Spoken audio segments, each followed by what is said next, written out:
Welcome back to Community Conversations. I'm your host, Steve Mantis, and my guest today is Paul Berger from the Faculty of Education at Lakehead University. Paul, just before the break, we were talking about individuals and how they deal with climate change and how people on a personal level experience it, like I talked about a little bit in the last episode, but then don't feel like it's really a topic of conversation. So where do we go with that? How do we move beyond where we're at now?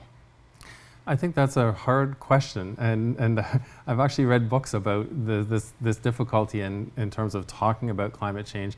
I think it's an act of courage, and it's why Kelsey's session was so powerful for me, that she had participants who not only would let her interview them, but they stood holding chalkboard signs with a word written on it of what they were feeling about climate change, let her photograph them, and that went up on social media, which was a super powerful way to say, you know, I'm nervous, I'm concerned about this, I'm upset about this, I'm angry about this.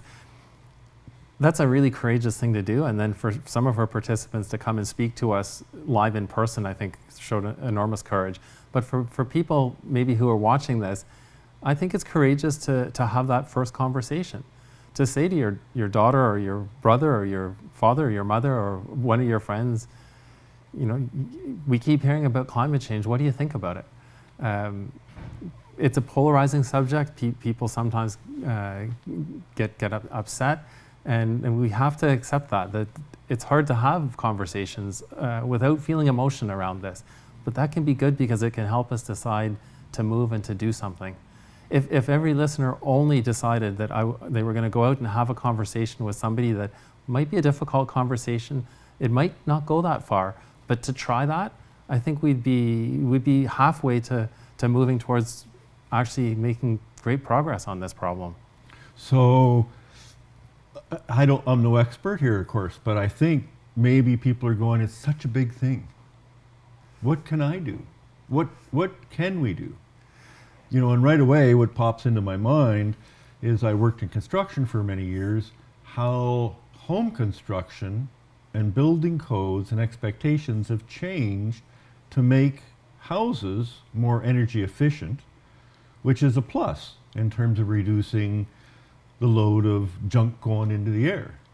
So there's a concrete example, I guess. What are some of the other examples? What can we do on a personal or a community level to feel like we can make a difference?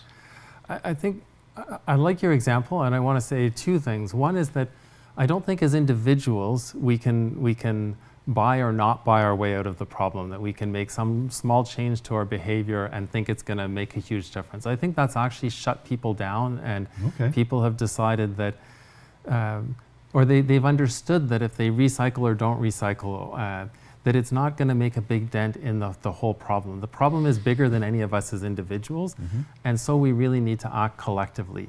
Bill McKibben says the biggest thing you can do as an individual on this problem is to not be an individual. Meaning we need to start putting pressure on people that have some potential to impact the broader systems that we're part of. It's undoubtedly true that every little thing you do helps in terms of reducing your own carbon emissions, but they couldn't possibly be enough. It's more important that we have systemic change. Elon Musk, who some people will recognize as being the CEO of Tesla, the big electric car company, basically says the rules of the game favor bad outcomes. We're still giving massive fossil fuel subsidies to fossil fuel companies to go and find more fossil fuel at a time when we know we can't burn all the fossil fuel that collectively is in the ground that we know of. So we need to change those. We need to have a carbon pricing regime or carbon quota, something that push us away from that. And that's bigger than you or I or anything that you or I could do. At the same time, I think if everybody works as a bit of a change agent in the places they are, so if you're in the building sector, you're pushing a little bit to be trying to build greener. If you're at the university, you're pushing a little bit there to try to have things done differently. Everybody has a role to play, and those circles kind of spread out. So I think individual action in terms of influencing people around you is super important.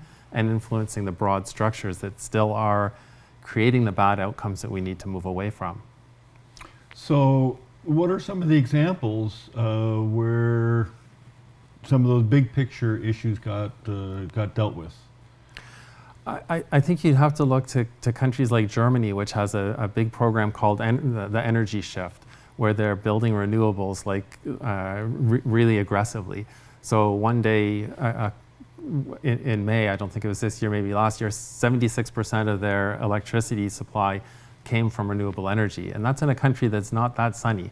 And a big industrial country. There are smaller countries like Uruguay that are 95% renewable for their electricity grid.